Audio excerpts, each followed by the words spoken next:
The Ashford Coleman estate looked like something from a magazine that evening. Strings of soft, white lights wound through the garden trellises, and a quartet played something classical near the fountain. Champagne flowed freely among the 80 guests gathered on the terrace, and the June air carried the scent of roses and jasmine. I should have felt like a bride. Instead, I felt like I was walking into hostile territory. Marcus squeezed my hand as we stepped through the French doors onto the patio. His touch grounded me the way it always did, a reminder that whatever waited out there, we faced it together. I had survived 6-month deployments in the Philippine Sea. I had commanded 300 sailors through a Category 4 typhoon. I could survive one rehearsal dinner with Patricia Ashford Coleman. Or so I told myself. The first hour passed without incident. Patricia floated through the crowd in her cream-colored silk dress, every inch the gracious hostess. She kissed my cheek when we arrived, though her lips never quite touched my skin. She complimented my dress while her eyes catalogued every perceived flaw. She introduced me to distant relatives with a smile that never reached her eyes, always adding some variation of the same phrase. Rachel was supposed to help with the wedding planning, but she's been so busy with her little job overseas. Her little job overseas. That was how she described commanding a guided missile destroyer. I let it go. I had been letting it go for 2 years, ever since Marcus first brought me home to meet his family. Patricia had made her disapproval clear from that very first dinner, when she spent the entire evening discussing the various daughters of her friends who would have been perfect for Marcus. She never said I wasn't good enough. She didn't have to. Every pointed silence, every backhanded compliment, every forgotten invitation to family events said it for her. But tonight was different. Tonight, I could feel something building in the air, a tension that had nothing to do with wedding jitters. Patricia kept glancing at the far corner of the terrace, where my father stood with his wife Vivian. They had arrived an hour before us, which was unusual. My father avoided Patricia's social events whenever possible.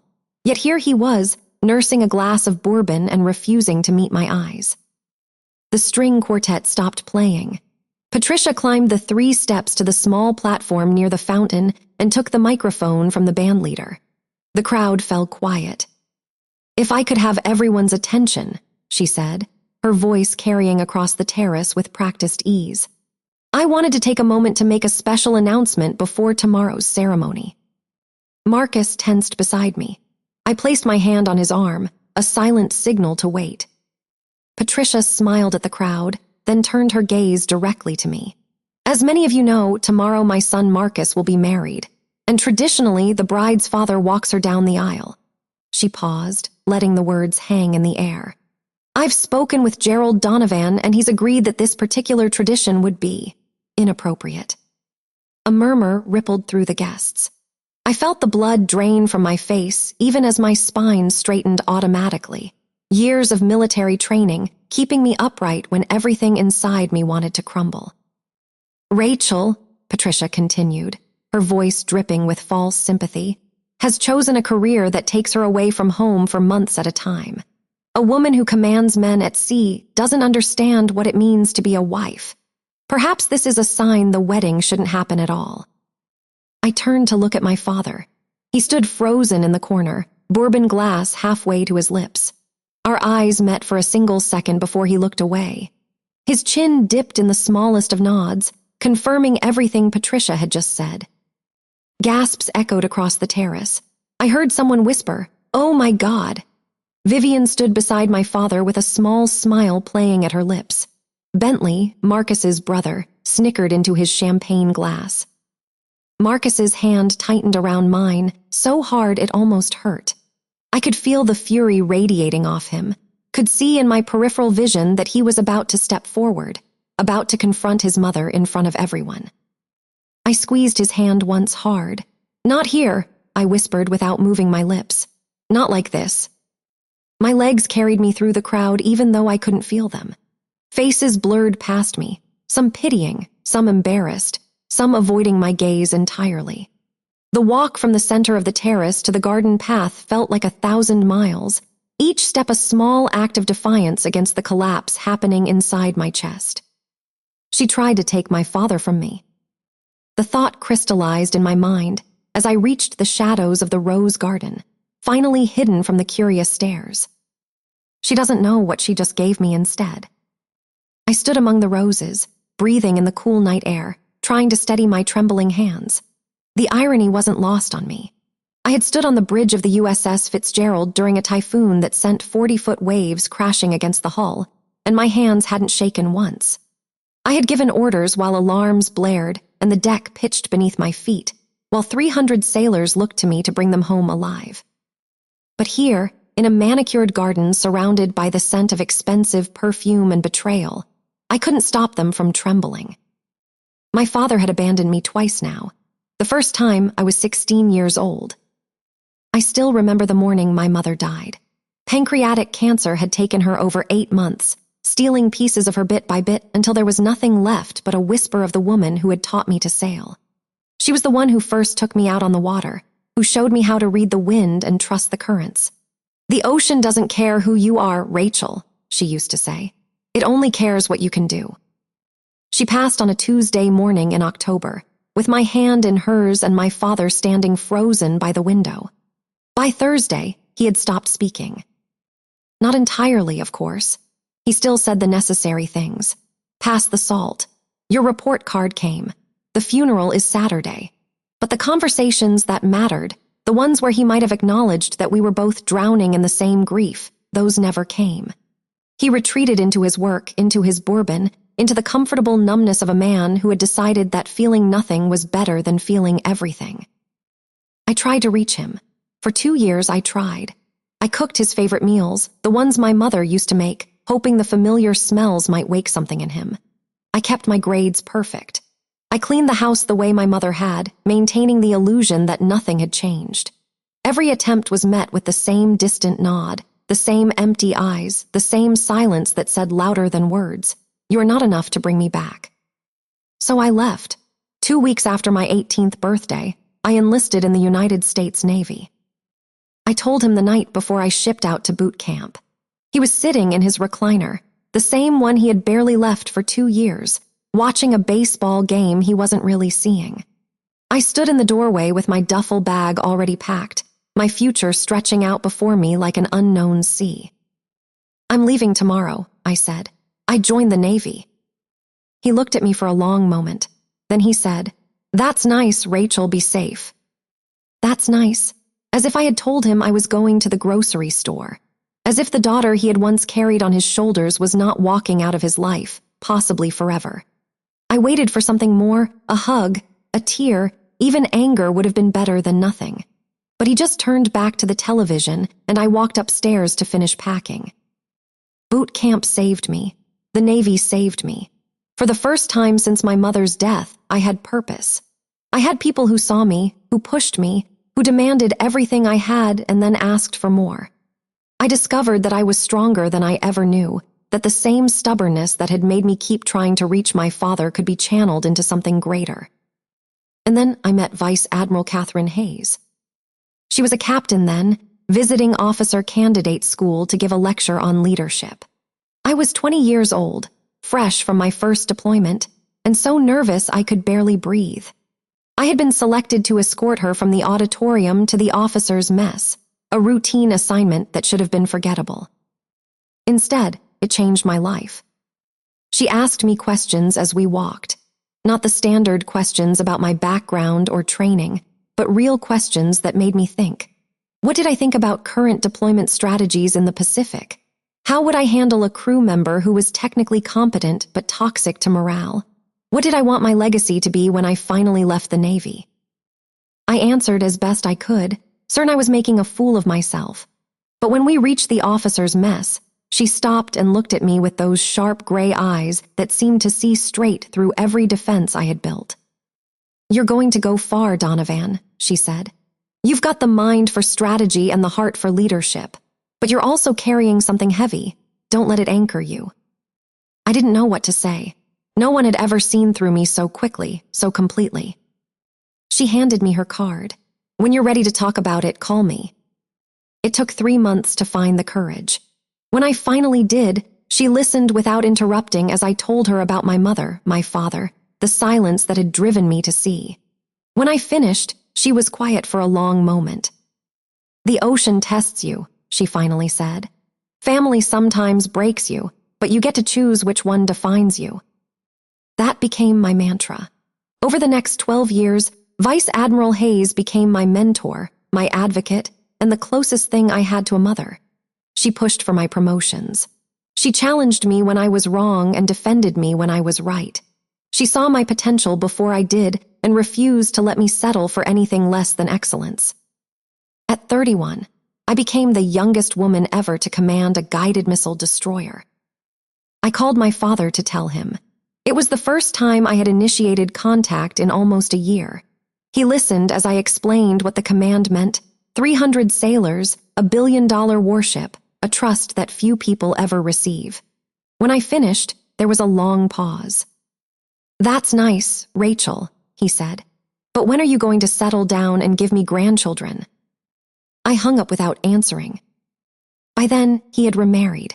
Vivian was everything my mother hadn't been: sharp-tongued, social climbing, and utterly uninterested in the stepdaughter who reminded her husband of his first wife.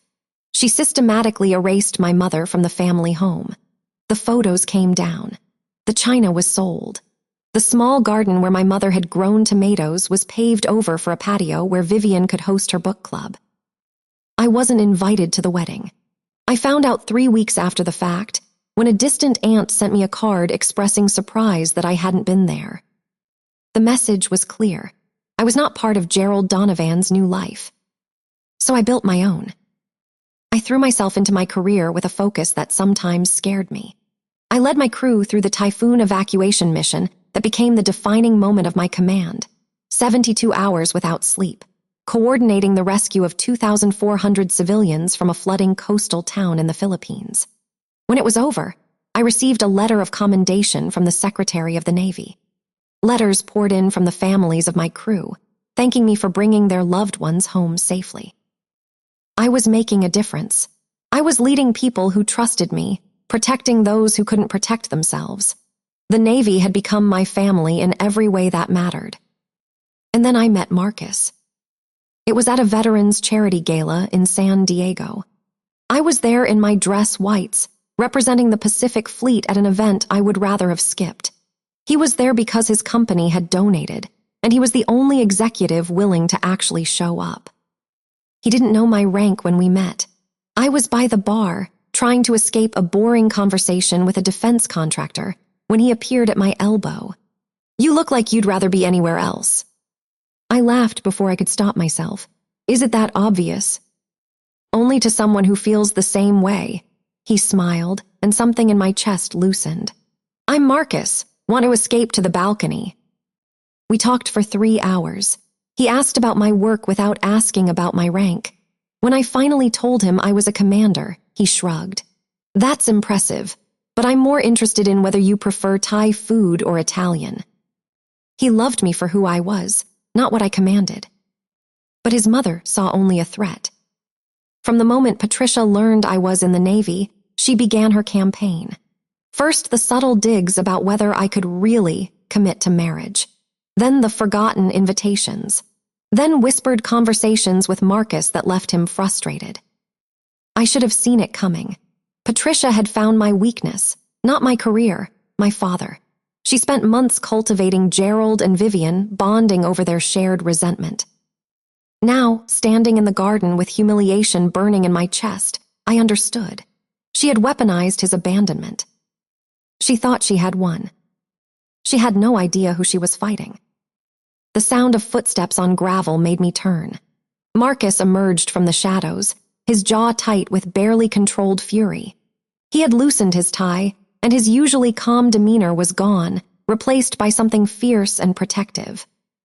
"Rachel," he reached for me, pulling me into his arms without another word. I let him hold me for a long moment, breathing in the familiar scent of his cologne, letting his warmth seep into the cold places Patricia's words had left behind. "I'm going to kill her," he said into my hair. "I mean it. I'm going to walk back in there and tell everyone exactly what kind of person my mother really is." "No," I pulled back, placing my hands on his chest. "That's exactly what she wants. If you confront her now, you become the villain. The ungrateful son who humiliated his mother at her own party. I don't care. I do. I met his eyes, letting him see the steel beneath my pain. I won't let her turn you into a weapon against yourself. Marcus's hands came up to cup my face. How are you so calm, after what she just did? I wasn't calm. Inside, I was a storm of hurt and rage, and the kind of deep, bone-weary exhaustion that comes from years of fighting battles you never asked for. But I had learned long ago how to compartmentalize, how to file away my emotions until I had the space to process them properly. It was a survival skill the Navy had honed to a fine edge. Training, I said simply, and practice. He shook his head, a sad smile crossing his face. You shouldn't have to use your combat training to survive my family. Marcus, I took his hands in mine, squeezing them until he focused on me. I want to marry you, not your mother, not your family name. You.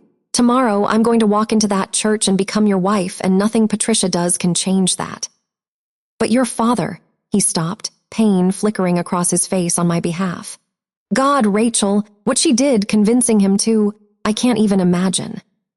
I looked away, toward the distant lights of the terrace where the party continued without us.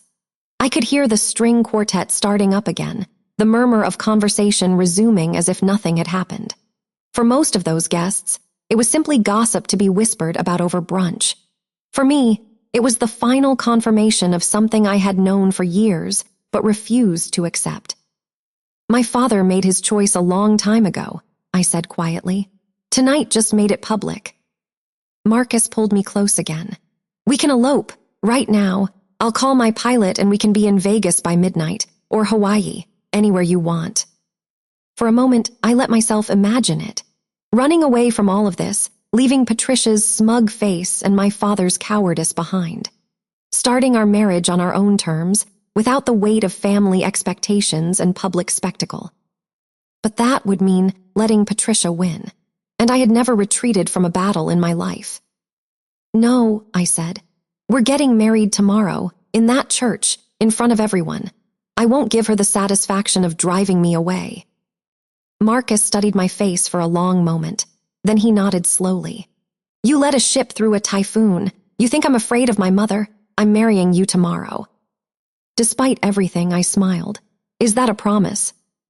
That's a guarantee. We stood together in the darkness for a while longer, drawing strength from each other's presence. Finally, Marcus went back to the party to handle the fallout while I retreated to the car, unable to face the whispers and stares for another moment. It was there, sitting alone in the darkness with my phone in my hand, that I made the call I had been avoiding. Vice Admiral Hayes answered on the second ring. Rachel, what's wrong? I tried to keep my voice steady. I really did. But something about hearing her voice, the same voice that had guided me through so many storms, broke through the walls I had built. Catherine, I never called her by her first name, we both knew it. I don't know what I need. There was a brief pause. When she spoke again, her tone had shifted from casual to commanding. Tell me everything, start from the beginning. So I did.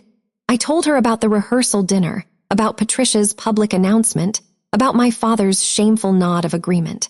I told her about the 2 years of small cruelties that had led to this moment. I told her about standing in the garden, trembling like a new recruit on her first day of boot camp. When I finished, there was silence on the line. Then Vice Admiral Hayes said something that surprised me. I'm getting on a plane. I'll be there by morning. Catherine, you don't have to. Rachel, her voice was firm. In 12 years, I have never heard you sound like this. Not during the typhoon. Not during the investigation after the collision in the strait. Not even when you called me from your mother's grave on the anniversary of her death. You are the strongest officer I have ever mentored, and right now, you sound like someone who is about to break. I closed my eyes, tears finally spilling down my cheeks. I don't know how to do this. I don't know how to walk down that aisle alone, with everyone watching, knowing that my own father chose Patricia Ashford Coleman over me. You won't walk alone. The certainty in her voice made me pause. What? When I mentored you, Rachel, I didn't just invest in an officer. I invested in family. My family. I heard movement on her end of the line, the sound of a closet opening, a suitcase being pulled out. Patricia Ashford Coleman thinks she's removed your father from the equation. What she doesn't understand is that she's just made room for something better. I don't. I'm walking you down that aisle tomorrow, Rachel, unless you object. The tears came harder now, but they had shifted from grief to something else, something that felt dangerously close to hope. I couldn't ask you to do that. You're not asking, I'm telling. There was a hint of the old command voice now, the one that had guided fleets across oceans. And I'm bringing a few friends. Patricia Ashford Coleman has no idea what she just started. I laughed through my tears, a wet and broken sound. Catherine, I don't want to make this political. It's supposed to be a wedding, not a military demonstration. This isn't political, her voice softened. This is family, and you're mine, have been for 12 years. I sat in the darkness of the car, phone pressed to my ear, and felt something shift in my chest. The hurt was still there, the betrayal, the grief for the father I had never really had. But underneath it all, a new foundation was forming, stronger than blood, forged in service. Okay, I whispered. Okay. Get some sleep, Commander. Tomorrow is going to be a hell of a day. She hung up, and I sat alone in the silence, watching the lights of the Ashford Coleman estate glitter in the distance. Tomorrow, Patricia would learn an important lesson about the United States Navy. We protect our own. I didn't sleep well that night. How could I? Every time I closed my eyes, I saw my father's face, the way he had looked away rather than meet my gaze. I saw Patricia's triumphant smile, Vivian's smirk, the sea of faces that had witnessed my humiliation. But somewhere in the small hours of the morning, exhaustion finally claimed me, and I drifted into a dreamless darkness. When I woke, the sun was streaming through the curtains of the bridal suite at the Historic Inn where my bridesmaids and I had planned to spend the morning getting ready. For a moment, I forgot everything that had happened. Then the memory crashed back like a wave against a hull, and I had to force myself to breathe through the sudden tightness in my chest. My phone buzzed on the nightstand, a text from Marcus. Good morning, future wife. Today is going to be perfect, trust me. I wanted to believe him. I really did. But the practical part of my brain, the part that had kept 300 sailors alive through a typhoon, was already running through scenarios. Patricia would be at the church, of course. She would smile and play the gracious mother of the groom, pretending that last night had never happened. My father would be there too, awkward and ashamed but too weak to apologize. And I would have to face them all, alone at the back of the church without anyone to walk me down the aisle. Except I wouldn't be alone. Catherine had promised. I was still holding on to that promise like a lifeline when I heard the crunch of tires on gravel outside. I pushed back the curtains and looked down at the inn's circular driveway, expecting to see my bridesmaids arriving for hair and makeup. Instead, I saw 3 black SUVs pulling up in formation. My heart stuttered. Those weren't rental cars. Those were government vehicles, the kind with reinforced frames and tinted windows that screamed official business. As I watched, the doors opened and men and women in civilian clothes emerged, moving with the precise efficiency that only comes from military training. I recognized one of them immediately. Commander Sarah Chen, who had served as my executive officer on the Fitzgerald. She looked up at my window as if she knew exactly where I would be standing, and gave me a small, knowing smile. What the hell was happening? I threw on a robe and rushed downstairs, nearly colliding with the inn's flustered owner in the hallway. Commander Donovan, she said, her eyes wide. There are people here, official-looking people. They say they're your security detail. Security detail. I had never had a security detail in my life. I pushed through the front door and found Commander Chen waiting on the porch. She was out of uniform, wearing a simple navy blue dress, but her bearing was unmistakably military. Behind her, the other personnel were already fanning out, checking sight lines, speaking quietly into earpieces. Sarah, I stared at her in disbelief. What are you doing here? Vice Admiral Hayes sent us ahead. Chen's expression was carefully neutral, but I could see the amusement dancing in her eyes. She wanted to make sure everything was properly secured for the ceremony. Secured. Sarah, this is a wedding, not a fleet exercise. That's what I said, Chen shrugged. But you know how the Admiral gets when someone threatens one of her people. She tends to respond with overwhelming force. Before I could process that, my phone buzzed again. A text from an unknown number. Florist called. Additional arrangements being delivered per Admiral Hayes's office. Please advise on placement. It was signed by someone named Lieutenant Rodriguez. Additional arrangements from an Admiral's office. For my wedding. I looked at Chen, who was now openly grinning. How many people are coming? I couldn't say, ma'am. I'm just here for security. Sarah. She leaned in slightly, lowering her voice. Let's just say that when Vice Admiral Hayes put out the word, the response was enthusiastic. There are a lot of people in the Pacific Fleet who remember what you did during the typhoon evacuation. A lot of families who owe you their loved ones' lives. I felt my throat tighten. This is too much. It's supposed to be a simple ceremony. Commander Donovan. Chen's voice was gentle but firm. You spent years downplaying your career to make your fiancé's family comfortable.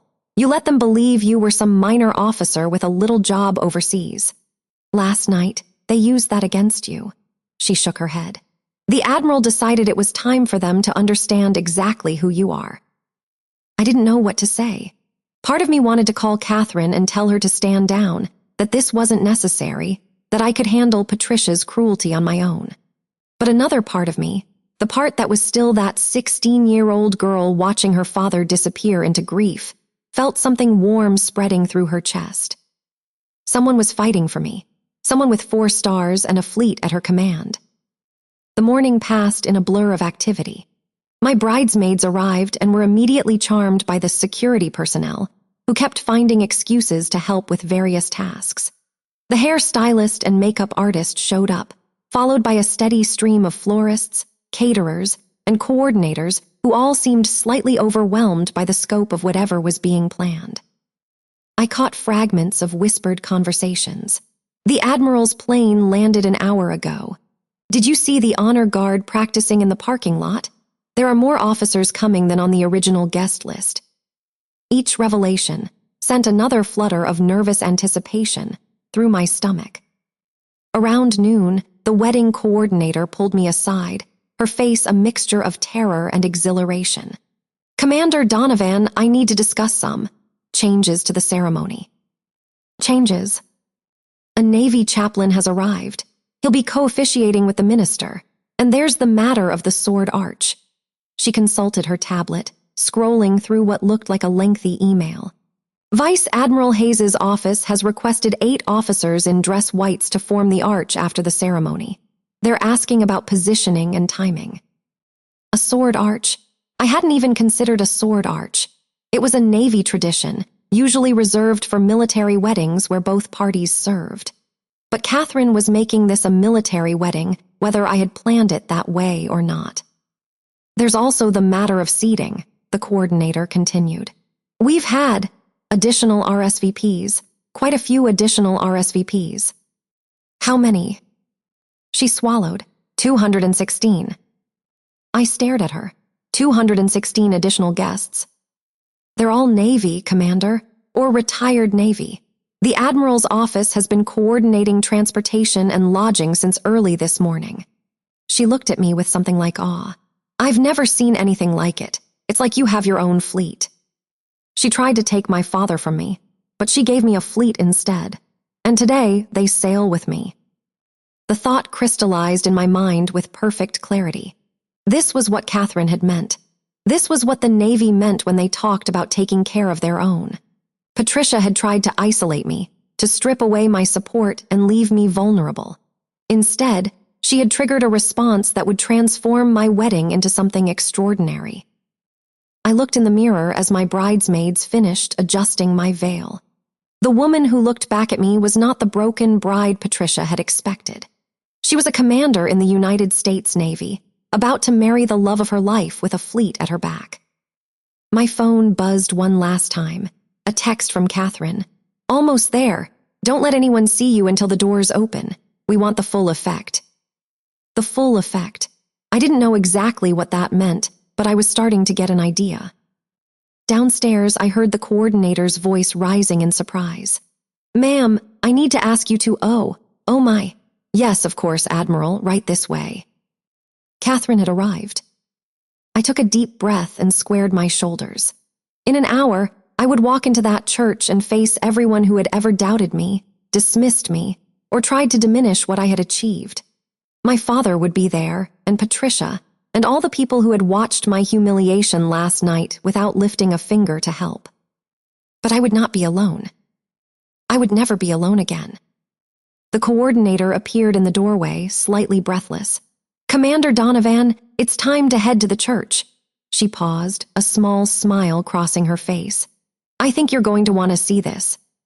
Through the window, I could see the convoy forming. Black SUVs, a stretch limousine with Navy flags on the hood, and what looked like a police escort. Behind them, a steady stream of cars filled with officers in civilian clothes, all heading toward the church where Patricia Ashford Coleman sat in the front row, smugly waiting for a broken bride. She had no idea what was coming. The church was a beautiful old building, all white stone and tall stained glass windows that caught the afternoon light and scattered it in rainbow patterns across the pews. I had fallen in love with it the moment Marcus showed it to me, had imagined walking down its long center aisle toward the man I loved. I had never imagined doing it with quite this much fanfare. The convoy pulled around to the back entrance, away from the main doors where guests were still filtering in. Commander Chen helped me out of the limousine, careful to keep my dress from catching on anything. The coordinator was already there, practically vibrating with nervous energy. "The guests are almost all seated," she reported. "Your bridesmaids are in position, the groom is at the altar." She hesitated. "Commander Donovan, I should warn you, the front rows are, it's quite a sight." I could only imagine. Patricia had undoubtedly arranged things to maximize my humiliation, probably seating herself front and center with my father and Vivian prominently displayed. "Let her have the front row," I said. "It will give her a better view." Chen escorted me through a side door and up a narrow staircase to a small room overlooking the sanctuary. From here, I could see the entire church through a one-way window without being seen myself. What I saw took my breath away. The pews were packed, not just with the 80 or so guests on the original list, but with hundreds of people. Men and women in civilian clothes filled every available seat, spilling into the side aisles and standing along the back wall. But even in their civilian attire, there was no mistaking what they were. The perfect posture, the precise way they held themselves, the quiet confidence that came from years of service. These were Navy officers and enlisted personnel, current and retired, and they had come from across the country to be here. I spotted faces I recognized. Captain Morrison, who had commanded the carrier group during my first deployment. Lieutenant Commander Vasquez, who had served under me on the Fitzgerald and later transferred to the Pentagon. Senior Chief Petty Officer Williams, who had taught me everything I knew about managing enlisted personnel. They were all here, all of them. And there, in the front row on the groom's side, sat Patricia Ashford Coleman. She looked smaller than she had last night, dwarfed by the sea of people surrounding her. Her carefully curated guest list of society friends and business associates was overwhelmed by the sheer number of newcomers, people who had no interest in her social standing or her opinion of Navy women. She kept glancing around with a confused frown, clearly trying to figure out who all these strangers were and why they were at her son's wedding. My father was there too, seated on the bride's side with Vivian beside him. He looked uncomfortable, his shoulders hunched as if trying to make himself smaller. The seats around him were conspicuously empty.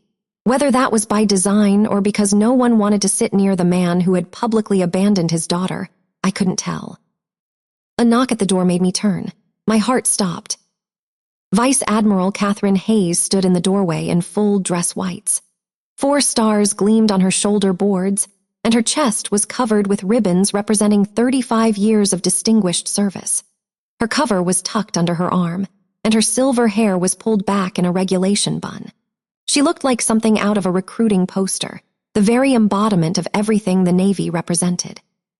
But what struck me most was her smile. It was warm and genuine, and full of the same fierce pride I had seen on my mother's face at my high school graduation, a lifetime ago. "Commander Donovan," she said, "you look beautiful." I couldn't speak. All the words I had prepared, all the thank yous and protests and expressions of disbelief, stuck in my throat. I could only stare at this woman who had believed in me when my own father couldn't, who had flown across the country to walk me down the aisle, who had mobilized an entire fleet because someone had dared to hurt one of her own. Catherine crossed the room and took my hands in hers. Her grip was strong, steadying. "I know what you're thinking. This is too much. You don't deserve this. You should have handled it yourself." She raised an eyebrow. "Am I close?" I laughed weakly. "You know me too well."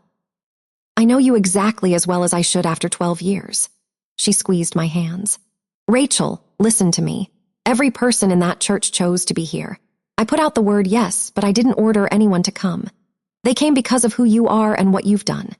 They came because when the typhoon hit and everyone else was running, you sailed toward the storm. They came because their sons and daughters and husbands and wives are alive because of you." My eyes were stinging. I blinked rapidly, trying not to ruin my makeup. "That woman down there," Catherine continued, her voice hardening slightly, "thinks she understands power. She thinks it comes from social standing and manipulation and the ability to hurt people who can't fight back. Today, she's going to learn what real power looks like." I took a deep breath. I don't want to make this about her. This is supposed to be about Marcus and me. It is about you and Marcus. It's about showing him and everyone else exactly who he's marrying. Catherine's expression softened. "Your young man is a good one. He called me this morning, you know. Wanted to make sure you were okay. Wanted to know if there was anything he could do." "He called you?" "He did, and when I told him what I had planned, he said, and I quote, 'Admiral, my mother has no idea what she's gotten herself into, and I can't wait to see her face.'" Catherine smiled. "He loves you, Rachel, the real you, not some diminished version that his mother would find acceptable." From below, I heard the organist begin to play. A soft prelude, signaling that the ceremony would begin soon. Through the window, I could see Marcus taking his position at the altar. He looked up toward where he knew I was watching, and even from this distance, I could see his smile. "It's time," Catherine said. "Are you ready?" I took one last look at the sanctuary below, at the hundreds of people who had come to honor me, at Patricia, who was still glancing around in confusion, at my father, who had shrunk so small in his seat that he was almost invisible, at Marcus, who was waiting for me with all the love in the world written on his face. "I'm ready." We descended the staircase together, Catherine's hand steady on my arm. My bridesmaids were waiting in the vestibule, their eyes wide as they took in the Vice Admiral's full regalia. Behind them, I could see the honor guard forming up. 8 naval officers in dress whites, their swords already drawn and ready to form the arch that would mark our exit after the ceremony. The wedding coordinator appeared at my elbow, her headset crackling. "Everyone's in position. The music is about to change." She looked at Catherine, then at me, and shook her head in wonder. "I've been doing this for 20 years, and I've never seen anything like this." "You never will again," Catherine said calmly. "This is a one-time event." The organist finished the prelude. A moment of silence fell over the church, that breathless pause before something momentous begins. Then the first notes of a formal march began to play. Not the traditional wedding march, not yet. This was something else, something military. Through the closed doors, I could hear the rustle of 300 people rising to their feet. Catherine offered me her arm. I took it, feeling the strength and steadiness that had guided fleets across oceans. My bouquet trembled slightly in my other hand. White roses intertwined with navy blue ribbons, a small detail I had insisted on even before any of this happened. "Remember," Catherine said quietly, "chin up, eyes forward, you've earned this moment." The doors swung open. The sight that greeted me was one I would carry with me for the rest of my life. 300 people stood at attention, their eyes fixed on the entrance. The civilians among them, Marcus's friends and family, looked startled but followed the lead of those around them. The naval officers and enlisted personnel, current and retired, stood with the perfect precision of decades of training.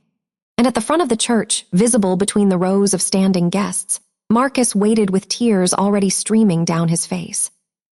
But it was the reaction in the front row that I noticed most. Patricia Ashford Coleman's face had gone white. Her mouth was open, frozen in a perfect O of shock, as she took in Vice Admiral Catherine Hayes in full dress whites, 4 stars gleaming on her shoulders, walking me down the aisle. Behind her, I could see Vivian grabbing my father's arm, her expression shifting from confusion to dawning horror as she finally understood what was happening. We began our walk. The aisle had never seemed so long, but Catherine's pace was measured and unhurried, giving everyone time to see exactly what they were witnessing. As we passed each row, I saw faces I knew and faces I didn't, all of them watching with expressions that ranged from pride to awe to undisguised joy. Captain Morrison gave me a small nod as we passed, his eyes bright with emotion. Lieutenant Commander Vasquez was openly crying. Senior Chief Williams stood at rigid attention, but I caught the ghost of a smile on his weathered face. And then came the salute. It started somewhere in the middle of the church, a single officer raising his hand to his brow. Then another, and another. Like a wave rolling across the ocean, the salute spread through the congregation until every naval officer in the building, current and retired, was honoring us with the same gesture of respect. I heard gasps from the civilian guests. Someone whispered, "Oh my God!" Patricia's hand flew to her chest as if she was having trouble breathing. The officiant waited at the altar, the Navy chaplain standing beside him in his own dress whites. Marcus reached out as we approached, his hand extended toward me, his smile so full of love that it almost hurt to look at. Catherine stopped at the end of the aisle. The officiant cleared his throat.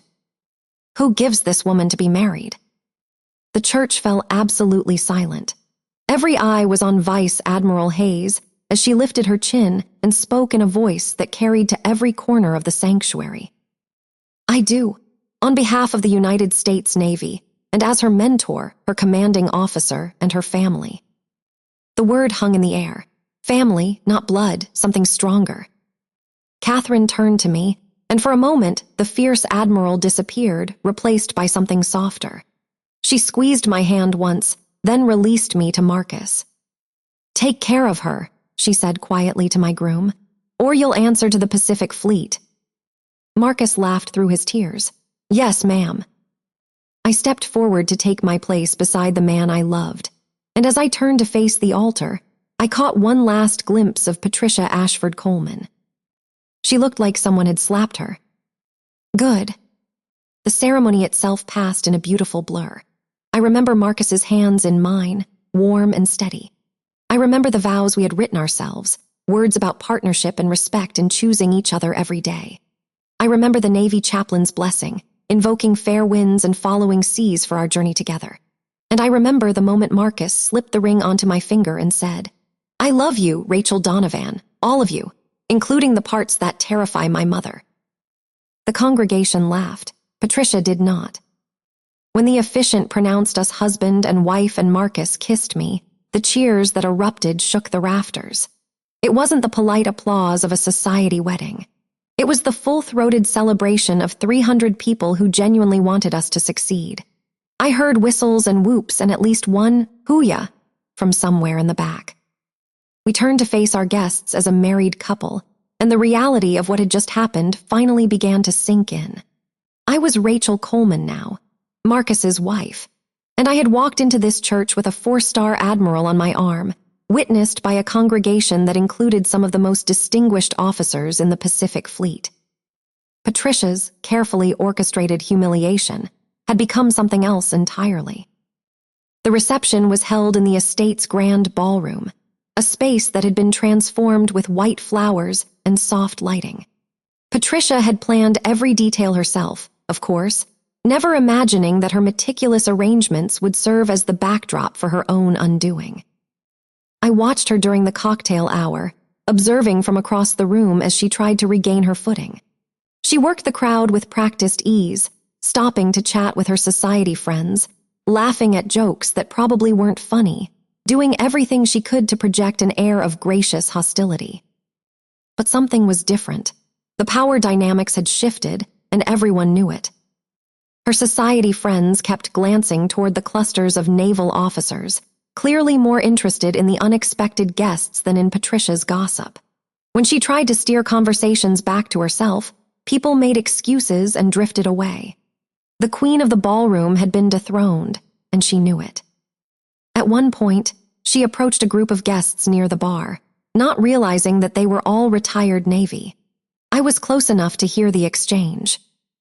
"Well," Patricia said, her voice carrying that particular edge of condescension she reserved for people she considered beneath her, "I didn't realize the military was so theatrical. All those salutes and uniforms. It's a bit much for a simple wedding, don't you think?" The man she had addressed turned to face her. He was in his 60s, silver-haired and distinguished, wearing a perfectly tailored suit. I recognized him immediately. Rear Admiral William Chen, retired, one of the most respected strategists in Navy history. "Ma'am," he said pleasantly, "I flew in from Hawaii this morning to be here. Do you know why?" Patricia blinked, thrown off by the question. "I'm sure I don't." "Because 15 years ago, Commander Donovan, before she was a commander, pulled my nephew out of a flooded engine room during a training exercise. He was 19 years old and certain he was going to drown. She went back for him when everyone else had evacuated." Admiral Chen's voice remained conversational, but his eyes were cold. "He's a lieutenant commander now, has 3 children, named his daughter Rachel." Patricia's mouth opened, then closed.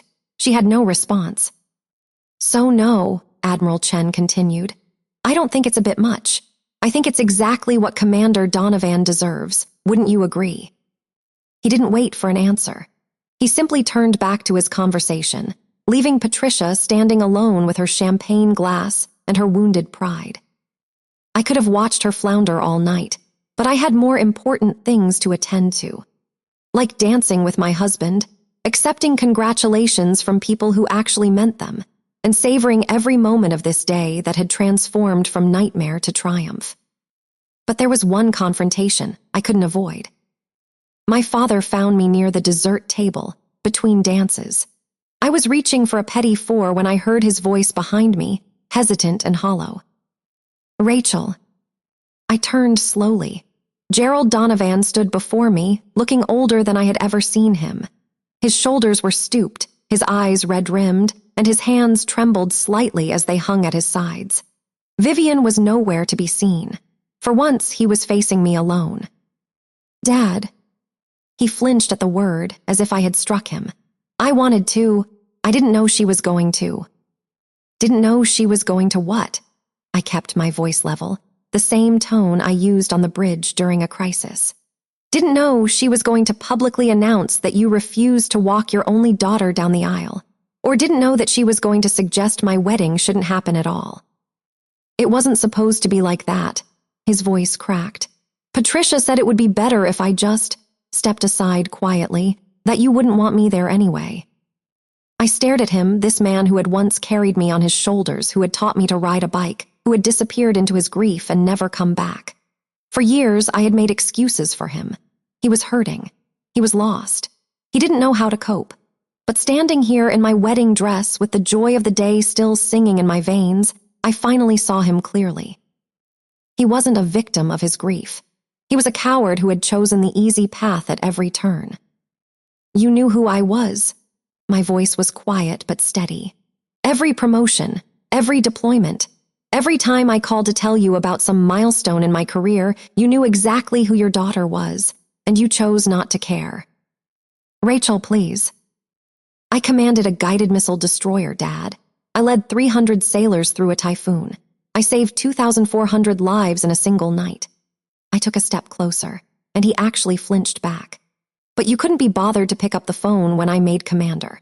You couldn't come to the ceremony when I received my commendation from the Secretary of the Navy.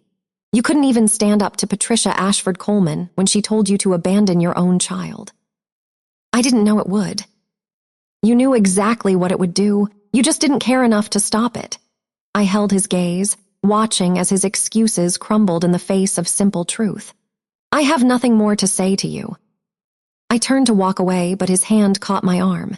His grip was weak, barely a touch. "I'm sorry," he whispered. "Rachel, I'm so sorry." I paused, looking down at his hand on my arm. The same hand that had held mine at my mother's funeral. The same hand that had never reached for me again. "I believe you are," I said. "But sorry doesn't undo 20 years of silence. Sorry doesn't give me back the father I needed." I gently removed his hand. "Goodbye, Dad." Vivian appeared from somewhere, her face tight with embarrassment, and tugged him away toward the exit.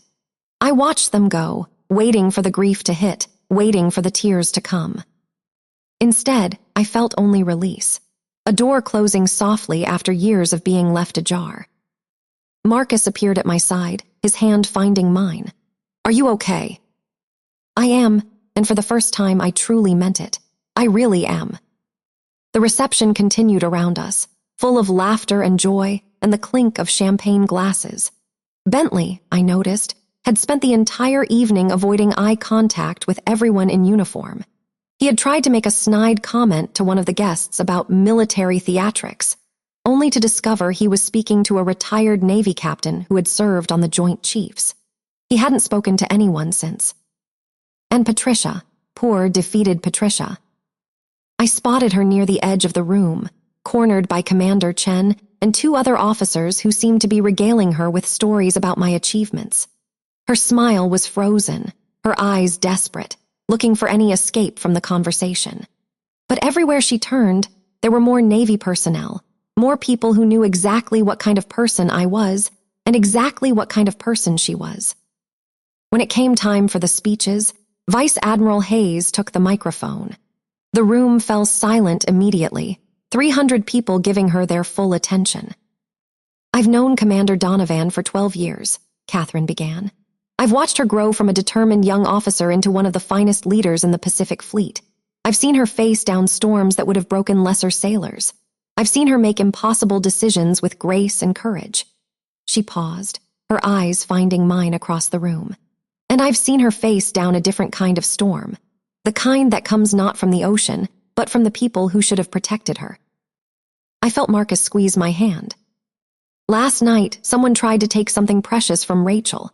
They tried to take her father, her family, her sense of belonging." Catherine's voice hardened slightly. "What they didn't understand is that Rachel already has a family forged in service, in sacrifice, in the shared experience of protecting something greater than ourselves." She raised her glass. "Patricia, you tried to take her father from her, but you gave her something better. You gave her a fleet, and as any sailor knows, a fleet protects its own." The room erupted in cheers. I saw Patricia's face go from pale to ashen as 300 people raised their glasses in my honor. I would remember that moment for the rest of my life. The evening wound down slowly, like a ship easing into harbor after a long voyage. Marcus and I danced until my feet ached, laughed until my cheeks hurt, and accepted more hugs and handshakes than I could count. Every time I looked around the ballroom, I saw people I knew and loved, people who had served alongside me, people who understood exactly what it meant to wear the uniform.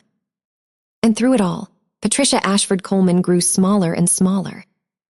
I caught snippets of her attempts to salvage the evening. She tried to corner the wedding photographer, demanding extra shots of herself and the family. The photographer, who had spent the evening capturing images of naval officers in their dress whites, politely declined. She attempted to redirect the caterers to serve her preferred dessert selection first, only to discover that Vice Admiral Hayes had already spoken with the catering manager about the evening's priorities. She even tried to take credit for the sword arch, telling a group of guests that she had arranged for the military element as a surprise. That particular claim ended when Commander Chen happened to overhear and loudly remarked, "How generous of you, ma'am, considering the Admiral flew in from Pearl Harbor to organize it." By the time the cake was cut, Patricia had retreated to a corner table with Vivian. My stepmother kept shooting me venomous glances across the room, but she had the good sense to keep her mouth shut. Gerald was nowhere to be seen. I assumed Vivian had bundled him into a car and sent him home before he could embarrass them further. The sword arch was everything I had dreamed of and more. 8 naval officers in full-dress whites formed 2 lines outside the ballroom doors, their swords raised and crossed to create a gleaming tunnel of steel. The evening light caught the polished blades, sending sparkles dancing across the white tablecloths and champagne glasses of the guests who had gathered to watch. Marcus took my hand as we approached the first pair of swords. "Ready?" he asked. "Born ready." We walked through the arch together, passing beneath blade after blade, each one held by someone I had served with, mentored, or been mentored by. Commander Chen was there, and Captain Morrison, and Lieutenant Commander Vasquez with tears still streaming down her face. At the end of the line, Vice Admiral Hayes waited with her own ceremonial sword, a slight smile playing at the corners of her mouth. As we passed beneath her blade, she brought it down gently to tap my shoulder. The traditional Navy bride's welcome. Then she leaned in and whispered, "Fair winds, Commander. You've earned them." I hugged her, protocol be damned. She stiffened for just a moment, surprised, then wrapped her arms around me and held on tight. "Thank you," I whispered into her shoulder, "for everything." "You never have to thank me for being family," she replied. "That's what family does." When we pulled apart, I saw that even Vice Admiral Catherine Hayes, the highest-ranking woman in the Pacific Fleet, had tears in her eyes. Guests threw rose petals mixed with blue cornflowers as we made our way to the waiting car. The colors of the Navy, someone had thought to arrange.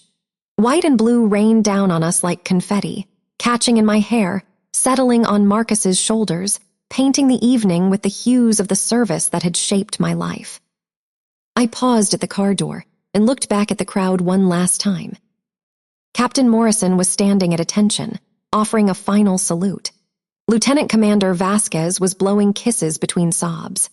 Senior Chief Williams had actually cracked a full smile, something I had never seen in all our years of service together. And beyond them, visible through the ballroom's tall windows, I could see Patricia Ashford Coleman watching from inside, her face a mask of barely contained fury. Our eyes met across the distance. She held my gaze for a long moment, as if trying to communicate something. Hatred, perhaps, or resentment, or the dawning realization that she had fundamentally miscalculated. I smiled at her, a genuine smile, free of malice or triumph, the smile of someone who had found peace.